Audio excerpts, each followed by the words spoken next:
Davao de Oro Provincial Hospital gipailawom na sa state of emergency human sa kadaot dala sa magnitude 6 nga linog. Atong sano ng detalye niini sa live report ni Kent Abrigana. Kent?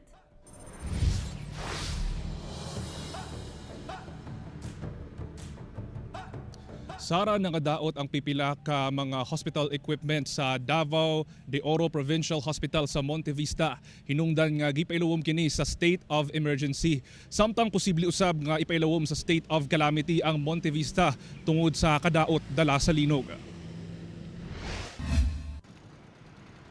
Nagpagawas na og memorandum ang Davao de Oro Provincial Hospital sa Monte Vista kung asa nagdeklara kini og state of emergency tungod sa kadaot dala sa magnitude 6 nga linog nga miigo sa Davao de Oro Miyerkules sa gabii. Nakitaan og mga liki ang estruktura sa ospital tungod sa linog ug duna say mga nangadaot nga hospital equipments dala sa linog. Nagkaroon kami ng decrease in capacity, so from the maximum capacity of 250 to 260, our maximum capacity is now limited only now to 150 patients. Nasinati ang intensity 5 nga gikusgon sa linog sa Monte Vista. Hinungdan nga pipila ka istruktura ang naguba, busa. Gilaraw karon sa provincial government kay palawom ang lungsod sa state of calamity. Pero so far, ang akong nadunggan is wala lang yun gihapoy major no nga damages in terms sa mga infrastruktura na to sa Davao de Oro. Pero naagyod gihapon schools. In fact, ang munisipyo sa Monte Vista, basin daw mag-declare sila og state of calamity.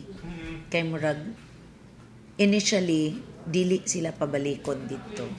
Hinoon, mapasalamaton ng Davao de Oro Provincial Government uman misaad si US Defense Secretary Lloyd Austin III ug tabang alang sa mga apektado sa linog sa probinsya. Kini gibutyag ni Austin atol sa courtesy call ni ini kang President Ferdinand Marcos Jr. So lipay kaayo mi ana nakadungo kinsa man gud taon ang dili malipay ana nga there is somebody else na willing na anadaan nga motabang. So samtang mibalik na ang klase sa ubang lugar sa Davao de Oro. Kini human mipasa sa Structural Integrity Assessment sa LGU sama sa Nabunturan Central Elementary School SPED Center. Na-miss na ako akong pag-eskwela. Gahapon adunay naggikandak nga inspection sa ato ang mga structural buildings kay para ma-sure good nato sir ba. Apan wala una nagklase sa Monte Vista National High School. Human nangatangtang ang kisame sa ubang classroom tungod sa linog. To affected schools during the suspensions of classes, we have 18 districts, 419 schools, we have 197,015 number of learners. Wala po sabgi pabalik ang mga empleyado sa Monte Vista LGU tungod sa mga liki nga nakita sa Municipal Hall. Ang damaged houses sa Compostela partially is 76 and the totally is 3. For Monte Vista, partially damaged houses 16 and totally is 4. For Nabunturan, partially damaged houses, partially is 1 and totally is 1 at Procsize Magsaysay. Sumala sa inisyal nga assessment sa PDRRMO Davao de Oro, mukabat sa kapin 3 million pesos ang inisyal nga danyos atol sa linog kung asa ang epicenter anaa sa Compostela.